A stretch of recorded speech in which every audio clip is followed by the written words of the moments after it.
Guys চলে এসেছি। আজকে আমি চলে এসেছি, দেখো বাজার থেকে কত বড় একটা রুই মাছের মাথা নিয়ে। রুই মাছটা প্রায় 6 কেজি ওজনের ছিল, এর জন্য আমি বাজার থেকে কাটিয়ে কুটিয়ে নিয়ে এসেছি। 6 কেজি ওজনের রুই মাছের মাথা আর মুসুরি ডাল দিয়ে আজকে আমি কি করব মুড়ি ঘন্ট রান্না করবো গাইস। মুড়ি ঘন্ট, এর জন্য আমি সবকিছু একদম গুছিয়ে গাছিয়ে নিয়ে চলে এসেছি। মুড়ি ঘন্টতে বোম্বাই মরিচ দিলে কিন্তু আমার কাছে অনেক বেশি ভালো লাগে, এর জন্য বিশাল সাইজের একটা বোম্বাই মরিচ নিয়ে এনেছি গাইস। প্রথমে আমি মাছটাকে ভেজে নেবো, এর জন্য অনেকগুলা একটা বিশাল কড়াইয়ের ভিতরে অনেকগুলা তেল দিয়ে দিতে হবে। তারপর বিশাল সাইজের যে মাথা, হায় হায় রে কত বড় মাথাটা, হলুদ লবণ এগুলা মাখানো যাচ্ছে না গাইস। এত বড় মাথাটা কষ্ট হয়ে যাচ্ছে একটু মাখাতে। এরপরে বিশাল সাইজের মাথাটা চুলার উপরে দিয়ে চুলার উপরে না কড়াইয়ের উপরে দিয়ে সুন্দরভাবে, আয় হায় রে উল্টানো যাইতেছে না গাইস। বড় সাইজের মাথা তো কত বড় দেখেন, এর জন্যই তো হইতাছে উল্টানো যাইতেছে। উল্টিয়ে পাল্টিয়ে সুন্দর করে কিন্তু ভেজে নিতে হবে, একেবারে অনেক সুন্দরভাবে ভেজে নিতে হবে। তারপরে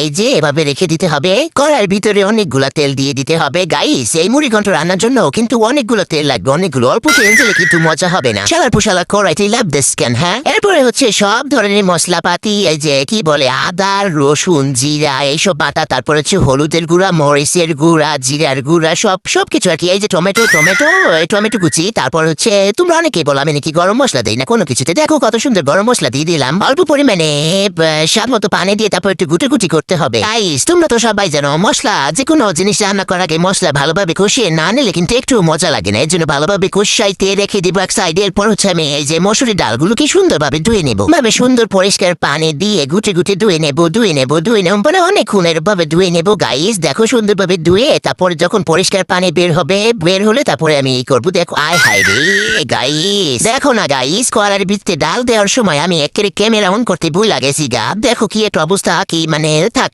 সমস্যা নাই গাইস। এরপর ডালটাকে সুন্দরভাবে গুটি করে স্বাদ মতো পানি দিয়ে আবার এভাবে ঘুরতে হবে।